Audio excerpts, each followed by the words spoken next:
3 శాస్త్రీయ విశ్లేషణ. మిత్రులారా, పురాణాలు పక్కన పెడితే శాస్త్రం ఏం చెప్తుందో వినండి. శేషాచల కొండలు ఈస్టర్న్ ఘాట్స్ శ్రేణిలో భాగం.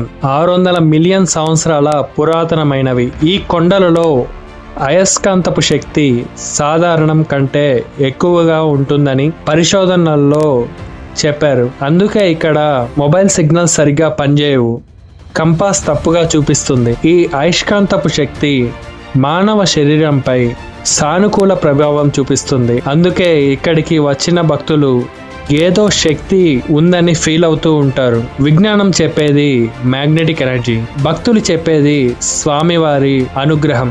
రెండు ఒకే నిజాన్ని చూపిస్తున్నాయి. ఇది సాధారణ స్థలం కాదు. మిత్రులారా, ఈరోజు మనం తెలుసుకుంది సప్తగిరులు, 7 కొండలు, 7 కథలు, శేషాచలం, ఆదిశేషుని అద్భుతమైన చరిత్ర. శాస్త్రీయంగా కూడా ఇది ప్రత్యేక స్థలం. తదుపరి ఎపిసోడ్లో స్వామివారు ఈ కొండపైకి ఎందుకు వెళ్ళారు, ఈ కొండపై ఎందుకు వెలిశారు, ఆ అద్భుత అవతారణ కథ ఏమిటి, వైకుంఠాన్ని వదిలి భూమిపైకి ఎందుకు వచ్చారు వినాలంటే మన ఛానల్ని సబ్స్క్రైబ్ చేయండి.